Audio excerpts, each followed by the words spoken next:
ਸਤਿ ਸ਼੍ਰੀ ਅਕਾਲ ਜੀ, मैं इम्तियाज़ बराड़ ਅਤੇ ਪੰਜਾਬੀ ਖਬਰਾਂ ਦੇ ਵਿੱਚ ਤੁਹਾਡਾ ਸਾਰਿਆਂ ਦਾ ਸਵਾਗਤ ਹੈ ਅਤੇ ਖਬਰਾਂ ਸ਼ੁਰੂ ਕਰਨ ਤੋਂ ਪਹਿਲਾਂ ਨਜ਼ਰ ਮਾਰਦੇ ਹਾਂ ਹੈਡਲਾਈਨਸ ਦੇ ਉੱਪਰ।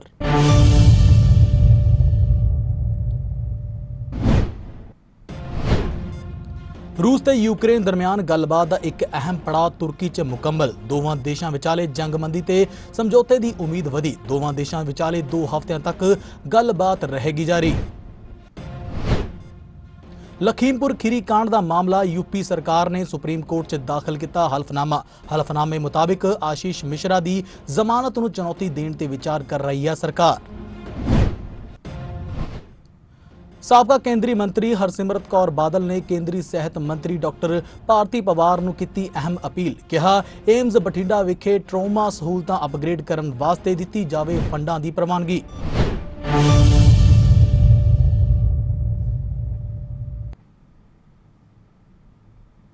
ਅਤੇ ਹੁਣ ਖਬਰਾਂ ਵਿਸਤਾਰ ਨਾਲ।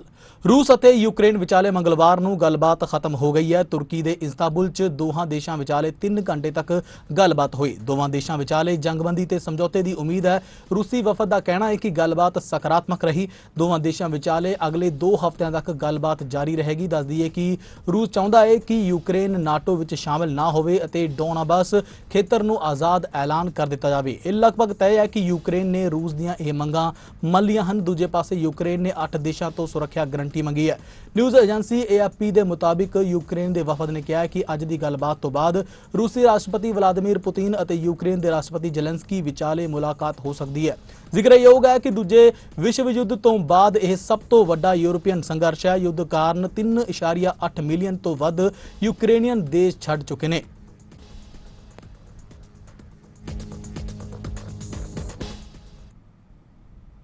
उत्तर प्रदेश सरकार ने सुप्रीम कोर्ट ਨੂੰ ਕਿਹਾ ਹੈ ਕਿ ਉਹ ਲਖੀਮਪੁਰ ਖੀਰੀ ਕਾਂਡ ਦੇ ਦੋਸ਼ੀ ਆਸ਼ੀਸ਼ ਮਿਸ਼ਰਾ ਦੀ ਜ਼ਮਾਨਤ ਨੂੰ ਚੁਣੌਤੀ ਦੇਣ ਤੇ ਵਿਚਾਰ ਕਰ ਰਹੀ ਹੈ। ਸੂਬਾ ਸਰਕਾਰ ਨੇ ਇਹ ਗੱਲ ਆਸ਼ੀਸ਼ ਦੀ ਜ਼ਮਾਨਤ ਖਿਲਾਫ ਦਾਇਰ ਪਟੀਸ਼ਨ ਦੇ ਜਵਾਬ ਦੇ ਵਿੱਚ ਕਹੀ ਹੈ। यूपी ਸਰਕਾਰ ਨੇ ਇਹ ਵੀ ਦੋਸ਼ ਤੋਂ ਇਨਕਾਰ ਕੀਤਾ ਹੈ ਕਿ ਉਸਨੇ ਇਲਾਹਾਬਾਦ ਹਾਈ ਕੋਰਟ ਦੇ ਵਿੱਚ ਆਸ਼ੀਸ਼ ਦੀ ਜ਼ਮਾਨਤ ਪਟੀਸ਼ਨ ਦਾ ਵਿਰੋਧ ਨਹੀਂ ਕੀਤਾ ਸੀ। 16 ਮਾਰਚ ਨੂੰ ਸੁਪਰੀਮ ਕੋਰਟ ਨੇ ਆਸ਼ੀਸ਼ ਮਿਸ਼ਰਾ ਦੀ ਜ਼ਮਾਨਤ ਰੱਦ ਕਰਨ ਦੀ ਮੰਗ ਤੇ यूपी ਸਰਕਾਰ ਨੂੰ ਨੋਟਿਸ ਜਾਰੀ ਕੀਤਾ ਸੀ।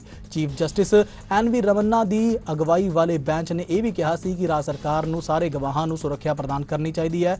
ਅਦਾਲਤ ਨੇ ਇਹ ਨਿਰਦੇਸ਼ ਇਸ ਦੋਸ਼ ਤੋਂ ਬਾਅਦ ਦਿੱਤਾ ਸੀ ਕਿ ਸੂਬਾ ਸਰਕਾਰ ਗਵਾਹਾਂ ਨੂੰ ਲੋੜੀਂਦੀ ਸੁਰੱਖਿਆ ਨਹੀਂ ਦੇ ਰਹੀ ਹੈ। ਇਸ ਕਾਰਨ ਆਸ਼ੀਸ਼ ਦੇ ਜ਼ਮਾਨਤ ਤੇ ਬਾਹਰ ਆਉਣ ਤੋਂ ਬਾਅਦ ਗਵਾਹ ਤੇ ਹਮਲਾ ਹੋਇਆ। ਇਸ ਨੂੰ ਗਲਤ ਕਰਾਰ ਦਿੰਦਿਆਂ ਸੂਬਾ ਸਰਕਾਰ ਨੇ ਕਿਹਾ ਹੈ ਕਿ ਉਸਨੇ 98 ਗਵਾਹਾਂ ਨੂੰ ਸੁਰੱਖਿਆ ਦਿੱਤੀ ਹੈ। ਇੱਕ ਗਵਾਹ ਜਿਸ ਤੇ ਹਮਲਾ ਦੱਸਿਆ ਜਾ ਰਿਹਾ ਹੈ ਉਹ ਹੋਲੀ ਦੇ ਰੰਗ ਨੂੰ ਲੈ ਕੇ ਹੋਏ ਝਗੜੇ ਦੇ 2 ਧਿਰਾਂ ਦੇ ਵਿਚਾਲੇ ਹੋਏ ਹਮਲੇ ਦਾ ਸ਼ਿਕਾਰ ਸੀ।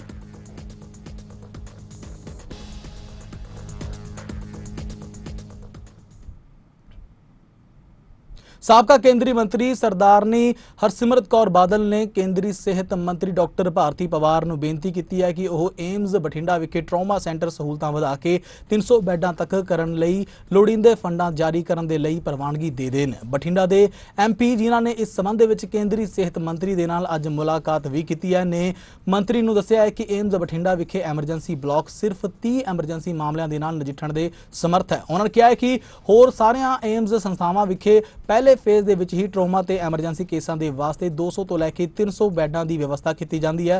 ਹਰਸਿਮਰਤ ਕੌਰ ਬਾਦਲ ਨੇ ਕਿਹਾ ਹੈ ਕਿ ਨਵੇਂ ਨਿਯਮਾਂ ਦੇ ਮੁਤਾਬਿਕ ਇਹ ਲਾਜ਼ਮੀ ਹੈ ਕਿ ਹਰ ਮੈਡੀਕਲ ਸੰਸਥਾ ਦੇ ਵਿੱਚ ਇੱਕ ਐਮਰਜੈਂਸੀ ਮੈਡੀਸਨ ਵਿਭਾਗ ਅਤੇ ਇੱਕ ਸਕਿੱਲ ਲੈਬੋਰੇਟਰੀ ਹੋਵੇ। ਉਹਨਾਂ ਕਿਹਾ ਹੈ ਕਿ ਦੋਹੇ ਵਿਵਸਥਾਵਾਂ ਵਾਸਤੇ ਫੰਡਾਂ ਤੋਂ ਇਲਾਵਾ ਲੋੜੀਂਦਾ ਸਾਜ਼ੋ ਸਮਾਨ ਤੇ ਸੁਪਰ ਸਪੈਸ਼ਲਿਟੀ ਪੋਸਟਾਂ ਵੀ ਇਸ ਸੰਸਥਾ ਲਈ ਪ੍ਰਮਾਣ ਕੀਤੀਆਂ ਜਾਣੀਆਂ ਚਾਹੀਦੀਆਂ ਨੇ। ਬਠਿੰਡਾ ਦੇ MP ਨੇ ਕੇਂਦਰੀ ਮੰਤਰੀ ਨੂੰ ਮਿਆਰੀ ਦਵਾਈਆਂ ਦੀ ਸਪਲਾਈ ਤੇ ਡਾਇਗਨੋਸਟਿਕ ਸਹੂਲਤਾਂ ਸਾਰੀਆਂ ਏਮਜ਼ ਸੰਸਥਾਵਾਂ ਦੇ ਵਿੱਚ ਵਾਜਬ ਰੇਟਾਂ ਤੇ ਪ੍ਰਦਾਨ ਕਰਨ ਦੇ ਵਾਸਤੇ ਵਿਵਸਥਾ ਸਥਾਪਿਤ ਕਰਨ ਦੀ ਬੇਨਤੀ ਵੀ ਕੀਤੀ ਹੈ।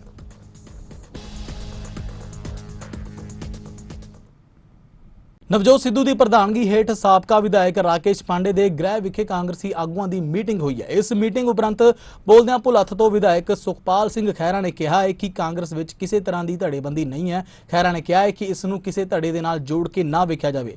ਇਹ ਕਾਂਗਰਸ ਪਾਰਟੀ ਦੀ ਮੀਟਿੰਗ ਹੈ ਜੋ ਕਿ ਪਾਰਟੀ ਦੇ ਪ੍ਰਧਾਨ ਦੀ ਅਗਵਾਈ ਹੇਠ ਹੋਈ ਹੈ। ਉਹਨਾਂ ਕਿਹਾ ਹੈ ਕਿ ਨਵਜੋਤ ਸਿੰਘ ਸਿੱਧੂ ਨੇ ਭਾਵੇਂ ਸੂਬੇ ਦੀ ਪ੍ਰਧਾਨਗੀ ਤੋਂ ਅਸਤੀਫਾ ਦੇ ਦਿੱਤਾ ਪਰ ਇਹ ਅਸਤੀਫਾ ਅਜੇ ਤੱਕ ਪ੍ਰਵਾਨ ਨਹੀਂ ਹੋਇਆ ਹੈ। ਸੁਖਪਾਲ ਖਹਿਰਾ ਨੇ ਕੇਂਦਰ ਸਰਕਾਰ ਦੇ ਵੱਲੋਂ ਚੰਡੀਗੜ੍ਹ ਮੁਲਾਜ਼ਮਾਂ ਤੇ ਲਏ ਗਏ फैसले की निखेधी भी की है।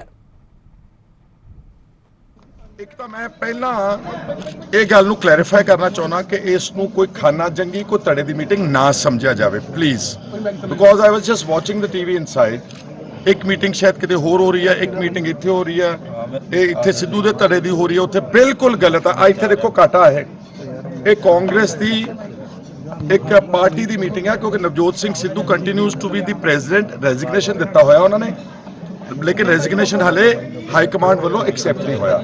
ਚੰਡੀਗੜ੍ਹ ਐਡਮਿਨਿਸਟ੍ਰੇਸ਼ਨ ਤੇ ਜੋ ਹਮਲਾ ਕੀਤਾ ਵਾ ਬੀਜੇਪੀ ਦੀ ਸਰਕਾਰ ਨੇ, ਕੇਂਦਰ ਸਰਕਾਰ ਨੇ, ਜੋ ਉਹਨਾਂ ਨੇ ਯੂਨੀਲੈਟਰਲੀ ਇੱਕ ਤਰਫਾ ਬਿਨਾਂ ਕਿਸੇ ਸਟੇਕ ਹੋਲਡਰ ਪੰਜਾਬ ਹਰਿਆਣੇ ਦੇ ਸਲਾਹ ਕਰੇ, ਜੋ ਉਹਨਾਂ ਨੇ ਚੰਡੀਗੜ੍ਹ ਦੇ ਕੁੱਲ ਟੋਟਲ ਮੁਲਾਜ਼ਮ ਤਬਕੇ ਨੂੰ ਆਪਣੇ ਅਧੀਨ ਕਰ ਲਿਆ ਕੇਂਦਰ ਸਰਕਾਰ ਨੇ, ਉਸ ਦੀ ਇਸ ਮੀਟਿੰਗ ਵਿੱਚ ਨਿਖੇਧੀ ਕੀਤੀ ਗਈ। ਅਸੀਂ ਮਹਿਸੂਸ ਕਰਦੇ ਹਾਂ ਕਿ ਇਹ ਬੀਜੇਪੀ ਦੇ ਹੋਰ ਇਹਦੇ ਨਾਲ ਬਹੁਤ ਡੂੰਘੇ ਮਨਸੂਬੇ ਨੇ। ਇਹ ਉਹਨਾਂ ਨੇ ਜਿਹੜਾ ਸਾਡੇ ਤੇ ਹਮਲਾ ਕੀਤਾ ਵਾ, ਇਹ ਉਹਨਾਂ ਨੇ ਪੰਜਾਬ ਦੀ ਆਇਡੈਂਟੀਟੀ ਤੇ ਹਮਲਾ ਕੀਤਾ ਵਾ, ਕਿਉਂਕਿ ਚੰਡੀਗੜ੍ਹ ਪੰਜਾਬ ਦਾ ਅਟੁੱਟ ਹਿੱਸਾ ਹੈ।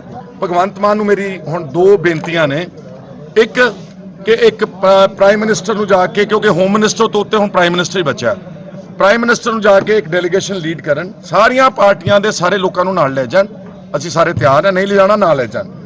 ਫਿਰ ਜੇ ਪ੍ਰਾਈਮ ਮਿਨਿਸਟਰ ਸਾਹਿਬ ਨਹੀਂ ਮੰਨਦੇ, ਬਜ਼ਿੱਦ ਨੇ, ਫਿਰ ਤੁਸੀਂ ਕੋਈ ਐਕਸ਼ਨ ਪ੍ਰੋਗਰਾਮ ਉਲੀਕੋ, ਗਰਾਊਂਡ ਦੇ ਉੱਤੇ ਕੋਈ ਐਕਟੀਵਿਟੀ ਕਰੋ, ਤਾਂ ਕਿ ਦੇਸ਼ ਭਰ ਦੇ ਲੋਕਾਂ ਨੂੰ ਪਤਾ ਲੱਗੇ ਕਿ ਪੰਜਾਬ ਦੇ ਨਾਲ ਕੀ ਕੁਝ ਅਨਿਆਏ ਤੇ ਡਿਸਕ੍ਰਿਮੀਨੇਸ਼ਨ ਤੇ ਵਿਤਕਰਾ ਕੀਤਾ ਜਾ ਰਿਹਾ। ਜੇ ਫਿਰ ਵੀ ਨਹੀਂ ਮੰਨਦੇ ਤਾਂ ਫਿਰ ਲੀਗਲ ਰਿਕੋਰਸ ਲੈਣ, ਸੁਪਰੀਮ ਕੋਰਟ ਆਫ ਇੰਡੀਆ ਨੂੰ ਮੂਵ ਕਰਨ, like we have move for the waters issue. They must move and defend the integrity and the rightful claim of Punjab on Chandigarh. Punjab 'ਚ ਪਿਛਲੇ 24 ਘੰਟਿਆਂ ਦੌਰਾਨ ਕਰੋਨਾ ਕਾਰਨ ਕੋਈ ਮੌਤ ਨਹੀਂ ਹੋਈ ਹੈ, ਜਦੋਂ ਕਿ 28 ਨਵੇਂ ਕੇਸ ਸਾਹਮਣੇ ਆ ਚੁੱਕੇ ਨੇ, ਜਿਸ ਕਾਰਨ ਐਕਟਿਵ ਮਰੀਜ਼ਾਂ ਦੀ ਗਿਣਤੀ 135 ਰਹਿ ਗਈ ਹੈ। ਜਦੋਂ ਕਿ ਸੂਬੇ ਦੇ ਵਿੱਚ ਹੁਣ ਤੱਕ ਕੁੱਲ ਪੋਜ਼ਿਟਿਵ ਮਰੀਜ਼ਾਂ ਦੀ ਜੇਕਰ ਗੱਲ ਕਰੀਏ ਤਾਂ ਮਰੀਜ਼ਾਂ ਦੀ ਗਿਣਤੀ 7,59,094 ਹੋ ਗਈ ਹੈ, ਜਦੋਂ ਕਿ 74,122 ਮਰੀਜ਼ ਠੀਕ ਹੋ ਕੇ ਘਰਾਂ ਨੂੰ ਪਰਤ ਵੀ ਚੁੱਕੇ ਨੇ।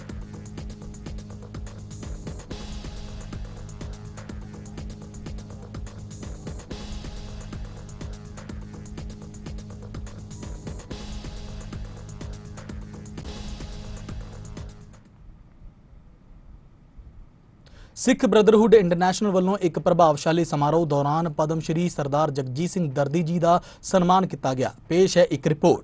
ਭਾਰਤ ਦੇ ਰਾਸ਼ਟਰਪਤੀ ਵੱਲੋਂ ਭਾਰਤ ਦਾ ਸਰਵਉੱਚ ਨਾਗਰਿਕ ਸਨਮਾਨ ਪਦਮ ਸ਼੍ਰੀ ਅਵਾਰਡ ਮਿਲਣ ਉੱਤੇ ਵੱਖ-ਵੱਖ ਸੰਸਥਾਵਾਂ ਵੱਲੋਂ ਅਦਾਰਾ ਚੜ੍ਹਦੀ ਕਲਾ ਦੇ ਚੇਅਰਮੈਨ ਸਰਦਾਰ ਜਗਜੀਤ ਸਿੰਘ ਦਰਦੀ ਦਾ ਸਨਮਾਨ ਕੀਤਾ ਜਾ ਰਿਹਾ ਹੈ।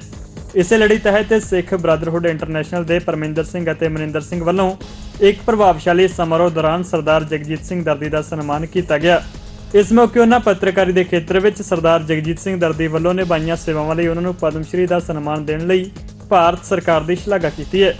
ਇਸ ਮੌਕੇ ਜਾਗੋ ਪਾਰਟੀ ਦੇ ਪ੍ਰਧਾਨ Manjit Singh GK, Amrik Singh, senior IAS Vijay Satvir Singh, Raja Singh Johar, Maharashtra Sikh association ਦੇ ਕਨਵੀਨਰ ਮਲਕੀਤ ਸਿੰਘ ਬੱਲ, ਭੁਪਿੰਦਰ ਸਿੰਘ ਆਨੰਦ, ਕਿੰਗ ਆਨੰਦ, ਰਵਿੰਦਰ ਸਿੰਘ ਕੋਹਲੀ, ਅਜੇ ਸਿੰਘ ਰਾਠੌੜ, ਜਸਪਾਲ ਸਿੰਘ ਸੂਰੀ ਬਿੱਲਾ ਜੀ, ਸਨੀ ਸਿੰਘ ਸੂਰੀ, ਮੰਗਾ ਸਿੰਘ ਬਖਸ਼ੀ, ਰਵਿੰਦਰ ਸਿੰਘ ਚੱਡਾ ਟੀਟੂ, ਚਰਨ ਸਿੰਘ ਸਪਰਾ, ਹਰਮਿੰਦਰਦੀਪ ਸਿੰਘ, ਸਤਪਾਲ ਸਿੰਘ ਅਹੂਜਾ, ਟਿੰਮੀ ਸਿੰਘ ਮਹਿਤਾ, SP ਅਹੂਜਾ, ਸਾਹਿਬ ਸਿੰਘ, ਬਿਕਰਮਵੀਰ ਸਿੰਘ ਬਾਵਾ, ਤੇਗਵੀਰ ਸਿੰਘ ਸੱਭਰਵਾਲ, ਰਾਠੀ ਮਨਮੋਹਨ ਸਿੰਘ, ਪਰਮਜੀਤ ਸਿੰਘ, ਹਰਿੰਦਰ ਸਿੰਘ ਗਿਆਨੀ ਜੀ, ਜਸਵੀਰ ਸਿੰਘ ਧਾਮ, ਕਿੰਗ ਬਿੰਦਰਾ, ਗੁਰਪ੍ਰੀਤ ਕੌਰ ਚੱਡਾ, ਸੇਠੀ ਹਰਸ਼ਰਨ ਸਿੰਘ, ਰਵਿੰਦਰ ਸਿੰਘ ਆਨੰਦ ਸੋਨੂ, ਡਾਕਟਰ ਜਸਪਾਲ ਸਿੰਘ, ਤਰਲੋਚਨ ਸਿੰਘ ਗਰੇਵਾਲ, ਕੁਲਵੰਤ ਸਿੰਘ, ਬਲਵੀਰ ਸਿੰਘ, ਸਕੱਤਰ ਸ੍ਰੀ ਗੁਰੂ ਸਿੰਘ ਸਭਾ, ਗਗਨ ਸਿੰਘ, ਹੰਸਪਾਲ ਸਿੰਘ, ਇਕਬਾਲ ਸਿੰਘ, ਅੰਮ੍ਰਿਤਪਾਲ ਸਿੰਘ ਨੇ ਵਿਸ਼ੇਸ਼ ਤੌਰ ਉੱਤੇ ਸ਼ਮੂਲੀਅਤ ਕੀਤੀ ਅਤੇ ਸਰਦਾਰ ਜਗਜੀਤ ਸਿੰਘ ਦਰਦੀ ਨੂੰ ਮੁਬਾਰਕਬਾਦ ਪੇਸ਼ ਕੀਤੀ।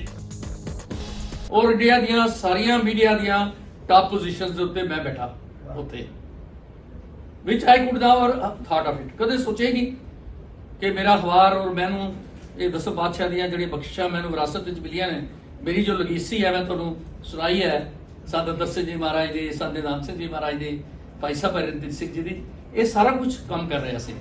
ਔਰ ਮੈਂ ਜਿੱਥੇ ਵੀ ਗਿਆ ਮੈਨੂੰ ਇਹੀ ਸਮਝ ਆਉਂਦੀ ਸੀ ਕਿ ਮੇਰੇ ਸਿਰ ਤੇ ਪਗੜੀ ਔਰ ਮੇਰਾ 10 ਬਾਦਸ਼ਾਹ ਦਾ ਸਰੂਪ ਇਹੀ ਮੈਨੂੰ ਉੱਥੇ ਲੈ ਕੇ ਜਾ ਰਿਹਾ। ਬੋਲੇ ਸੋਨਿਆ ਤੋ ਨਟਸ਼ੈਲ ਇਹ ਬਹੁਤ ਲੰਬੀ ਕਹਾਣੀ ਹੈ ਬਖਸ਼ਿਸ਼ ਦੀ। ਇਹ ਹਰ ਸਿੱਖ ਨੂੰ ਪਤਾ ਹੋਣਾ ਚਾਹੀਦਾ ਕਿ 10 ਬਾਦਸ਼ਾਹ ਬਖਸ਼ਿਸ਼ਾਂ ਦੇ ਦਾਤੇ ਹਮੇਸ਼ਾ ਸਾਡੇ ਨਾਲ ਨੇ, ਸਾਡੀ ਰੱਖਿਆ ਵੀ ਕਰਦੇ ਆ, ਹਰ ਵਿਧਾਨ ਫਤਿਹ ਵੀ ਦਿੰਦੇ ਆ, ਔਰ ਸਾਡੇ ਵਰਗੇ ਨਾਚੀਜ਼ ਬੰਦਿਆਂ ਨੂੰ ਕਿਤਨੀ ਸਤਿਗੁਰ ਸੇਵਾ।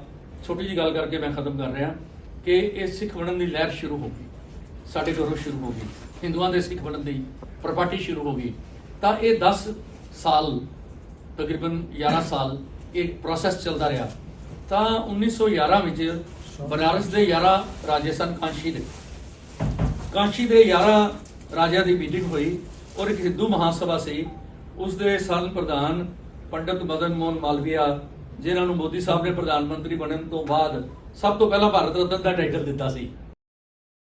ਪੰਜਾਬ ਵਿੱਚ 1 ਅਪ੍ਰੈਲ ਤੋਂ ਕਣਕ ਦੀ ਸਰਕਾਰੀ ਖਰੀਦ ਸ਼ੁਰੂ ਹੋਣੀ ਹੈ ਅਤੇ ਪਹਿਲੀ ਵਾਰ ਆਮ ਆਦਮੀ ਪਾਰਟੀ ਸੱਤਾ ਦੇ ਵਿੱਚ ਆਈ ਹੈ ਅਤੇ ਹਰ ਵਰਗ ਨੂੰ ਆਮ ਪਾਰਟੀ ਤੋਂ ਕਾਫੀ ਉਮੀਦਾਂ ਵੀ ਨੇ। ਜੇਕਰ ਨਾਭਾ ਮੰਡੀ ਦੀ ਗੱਲ ਕੀਤੀ ਜਾਵੇ ਤਾਂ ਏਸ਼ੀਆ ਦੀ ਦੂਜੇ ਨੰਬਰ ਤੇ ਜਾਣੀ ਜਾਂਦੀ ਨਾਭਾ ਦੀ ਅਨਾਜ ਮੰਡੀ ਦੇ ਵਿੱਚ ਹਾੜੀ ਦੇ ਸੀਜ਼ਨ ਨੂੰ ਮੁੱਖ ਰੱਖਦੇ ਹੋਏ ਪੁਖਤਾ ਇੰਤਜ਼ਾਮ ਜੰਗੀ ਪੱਧਰ ਦੇ ਉੱਪਰ ਕੀਤੇ ਜਾ ਰਹੇ ਨੇ ਅਤੇ ਮੰਡੀ ਦੇ ਵਿੱਚ ਸਫਾਈ ਦਾ ਪੂਰਾ ਧਿਆਨ ਰੱਖਿਆ ਜਾ ਰਿਹਾ ਹੈ। ਮੰਡੀ ਦੇ ਵਿੱਚ ਸਫਾਈ ਸੇਵਕ ਬੜੀ ਤੇਜ਼ੀ ਦੇ ਨਾਲ ਸਫਾਈ ਕਰਦੇ ਹੋਏ ਨਜ਼ਰ ਵੀ ਆ ਰਹੇ ਨੇ ਅਤੇ ਦੂਜੇ ਪਾਸੇ ਆੜਤੀਆ ਐਸੋਸੀਏਸ਼ਨ ਦੇ ਪ੍ਰਧਾਨ ਜਤਿੰਦਰ ਸਿੰਘ ਜੱਤੀ ਅਬੇਪੁਰ ਨੇ ਕਿਹਾ ਹੈ ਕਿ ਹਾੜੀ ਦੇ ਸੀਜ਼ਨ ਨੂੰ ਮੁੱਖ ਰੱਖਦੇ ਹੋਏ ਤਿਆਰੀਆਂ ਮੁਕੰਮਲ ਕਰ ਦਿੱਤੀਆਂ ਗਈਆਂ ਨੇ। ਇਸ ਤਰ੍ਹਾਂ ਸੀਜ਼ਨ ਆ ਰਿਹਾ ਤਾਂ ਸੀਜ਼ਨ ਦੀ ਤਿਆਰੀ ਲਈ ਤੁਸੀਂ ਨਿਊਜ਼ ਦੇ ਵਿੱਚ ਆਏ ਗਿਆ ਵੀ ਸੀਸੀ ਲਿਮਟ ਸਾਡੀ ਜੋ ਕਣਕ ਦੀ ਖਰੀਦ ਦੇ ਲਈ ਉਹ ਸਾਡੀ ਉਹਨਾਂ ਨੇ ਲਾਗੂ ਕਰਤੀ ਆ ਔਰ ਸਾਨੂੰ ਲੱਗਦਾ ਵੀ ਜੋ ਸਰਕਾਰ ਦੇ ਬਾਰਦਾਨੇ ਦਾ ਜੋ ਹੈਗਾ ਉਹ ਵੀ ਏਜੰਸੀਜ਼ ਦੇ ਨਾਲ ਸਾਡੀ ਮੀਟਿੰਗਾਂ ਹੋਈਆਂ ਨੇ। ਬਾਰਦਾਨਾ ਸਾਡੇ ਕੋਲ ਪੂਰਾ 80% ਉਹਨਾਂ ਕੋਲ ਪਹੁੰਚ ਚੁੱਕਿਆ, ਬਾਕੀ 20% ਰਹਿ ਗਿਆ, ਉਹ ਤਕਰੀਬਨ ਆਏ ਜਾਊਗਾ। ਸਾਨੂੰ ਨਹੀਂ ਲੱਗਦਾ ਕੋਈ ਬਾਰਦਾਨੇ ਦੀ ਕੋਈ ਸਮੱਸਿਆ ਆਏਗੀ। ਸਫਾਈ ਦਾ ਤੇ ਹੋਰ ਪੱਖਿਆਂ ਦਾ ਪੂਰਾ ਪ੍ਰਬੰਧ ਬਿਲਕੁਲ ਜੀ, ਮਾਰਕੀਟ ਕਮੇਟੀ ਵੱਲੋਂ ਬਕਾਇਦਾ ਮਸ਼ੀਨਾਂ ਟਰੈਕਟਰ ਇਹਨਾਂ ਦੇ ਚੱਲ ਰਹੇ ਨੇ, ਬੰਦੇ ਲੱਗੇ ਹੋਏ ਨੇ। ਜੋ ਸਾਡੇ ਫੜਾਂ ਦੀ ਸਫਾਈ ਆ ਉਹ ਰੈਗੂਲਰਲੀ ਚੱਲ ਰਹੀ ਆ ਔਰ ਜੋ ਸਾਡੇ ਵੱਲੋਂ ਪ੍ਰਬੰਧ ਕਰਨ ਵਾਲਾ ਸਾਡੇ ਪੱਖੇ ਸਾਡੀਆਂ ਲੇਬਰਾਂ ਪੱਖੇ ਸਾਡੇ ਤਿਆਰ ਨੇ, ਲੇਬਰਾਂ ਸਾਡੀਆਂ ਆ ਰਹੀਆਂ ਨੇ। ਸਾਡੇ ਵੱਲੋਂ ਪੂਰਾ ਮੁਕੰਮਲ ਤੌਰ ਤੇ ਅਸੀਂ ਤਿਆਰ ਬੈਠੇ ਹਾਂ ਸੀਜ਼ਨ ਲਾਉਣ ਦੇ ਲਈ। ਦਿੱਲੀ ਦੀ ਸਪੈਸ਼ਲ ਟੀਮ ਵੱਲੋਂ ਇੱਕ ਸਾਂਝੇ ਆਪਰੇਸ਼ਨ ਦੌਰਾਨ 3 ਸ਼ਾਰਪ ਸ਼ੂਟਰਾਂ ਸਮੇਤ ਹੋਰਨਾਂ ਮਾਮਲਿਆਂ 'ਚ ਨਾਮਜ਼ਦ 12 ਗੈਂਗਸਟਰਾਂ ਨੂੰ ਗ੍ਰਿਫਤਾਰ ਕੀਤਾ ਗਿਆ ਹੈ। ਬੀਤੇ ਸਾਲ ਮੋਹਾਲੀ ਦੇ ਸੈਕਟਰ 71 ਦੇ ਵਿੱਚ ਅਕਾਲੀ ਆਗੂ ਮਿੱਡੂ ਖੇੜਾ ਦੀ ਦਿਨ ਦਿਹਾੜੇ ਕਾਰ ਸਵਾਰ 4 ਨੌਜਵਾਨਾਂ ਨੇ ਗੋਲੀਆਂ ਮਾਰ ਕੇ ਹੱਤਿਆ ਕਰ ਦਿੱਤੀ ਸੀ। ਬੰਬੀਹਾ ਗਰੁੱਪ ਨੇ ਹੀ ਵਿੱਕੀ ਮਿੱਡੂ ਖੇੜਾ ਦੇ ਕਤਲ ਦੀ ਸਾਜ਼ਿਸ਼ ਰਚੀ ਸੀ। ਦਿੱਲੀ ਸਪੈਸ਼ਲ ਯੂਨਿਟ ਦੇ ਵੱਲੋਂ ਗ੍ਰਿਫਤਾਰ ਕੀਤੇ ਗਏ 12 ਵਿਅਕਤੀਆਂ ਦੇ ਵਿੱਚੋਂ 3 ਮਿੱਡੂ ਖੇੜਾ ਕਤਲ ਕਾਂਡ ਦੇ ਮੁਲਜ਼ਮ ਹਨ, ਜਿਨ੍ਹਾਂ ਨੂੰ ਜਲਦ ਹੀ ਮੋਹਾਲੀ ਲਿਆਂਦਾ ਜਾਵੇਗਾ। ਇਹਨਾਂ ਗੈਂਗਸਟਰਾਂ ਤੇ ਪੁਲਿਸ ਦੇ ਵੱਲੋਂ ਇਨਾਮ ਵੀ ਰੱਖਿਆ ਹੋਇਆ ਸੀ। ਮੋਹਾਲੀ ਪੁਲਿਸ ਗ੍ਰਿਫਤਾਰ ਕੀਤੇ 3 ਸ਼ਾਰਪ ਸ਼ੂਟਰਾਂ ਭੋਲੂ ਲੱਠ ਸਨੀ ਪ੍ਰੋਡਕਸ਼ਨ ਵਾਰੰਟ ਤੇ ਲਿਆ ਕੇ ਮਿੱਡੂ ਖੇੜਾ ਦੇ ਕਤਲ ਸੰਬੰਧੀ ਪੁੱਛਤਾਛ ਕਰਨ ਦੇ ਵਾਸਤੇ ਵੀ ਸੋਚ ਰਹੀ ਹੈ।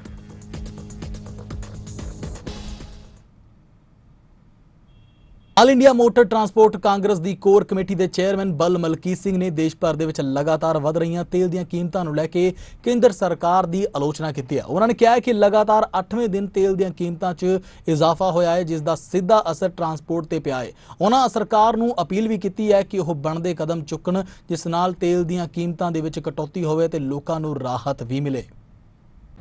तेल की बढ़ती हुई कीमतों ने निकाला परिवहन उद्योग का तेल और आम जनता का। पिछले 8 दिनों में 7 बार लगातार तेल की कीमतों में बढ़ोतरी हुई है, यानी लगभग 5 रुपये प्रति लीटर पेट्रोल और डीजल महंगा हो गया है। इससे परिवहन उद्योग को काफ़ी नुकसान हो रहा है। परिवहन उद्योग सरकार की इस नीति की निंदा करती है और जैसे कि आप जानते हैं कि हमारा 65% ऑपरेशनल कॉस्ट डीजल के माध्यम से जाता है और स्वाभाविक है अगर हमारी लागत बढ़ेगी तो हमारे किराए में भी बढ़ोतरी होगी। इससे जो भी एसेंशियल नॉन एसेंशियल जो कमोडिटीज़ है उसमें बढ़ोतरी होगी, यानी महंगाई में बढ़ोतरी होगी। और जो महंगाई उचले स्तर पर है, आने वाले दिनों में ट्रक भाड़ों में माल ढुलाई में बढ़ोतरी होने के कारण इसका असर महंगाई पर भी गिरेगा।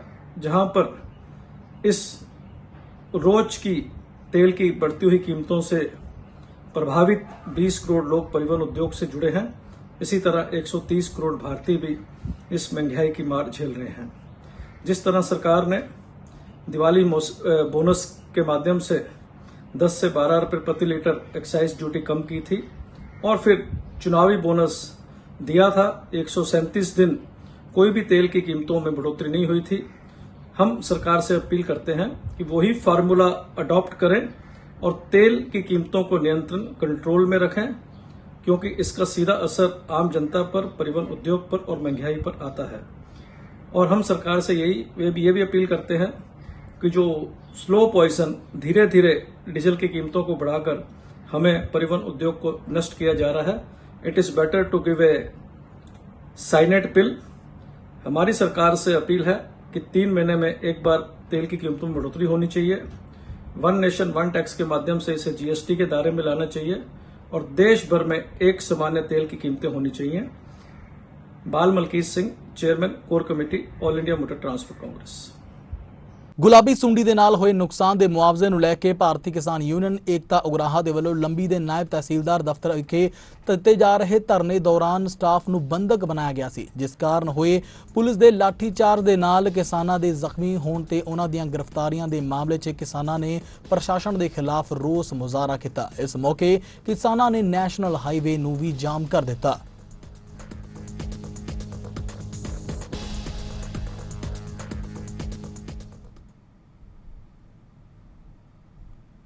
ਤਾਂ ਪੰਜਾਬੀ ਨਿਊਜ਼ ਦੇ ਵਿੱਚ ਬਸ ਇੰਨਾ ਹੀ। ਇਮਤਿਆਜ਼ ਬਰਾੜ ਨੂੰ ਦਿਓ ਇਜਾਜ਼ਤ। ਸਤਿ ਸ੍ਰੀ ਅਕਾਲ।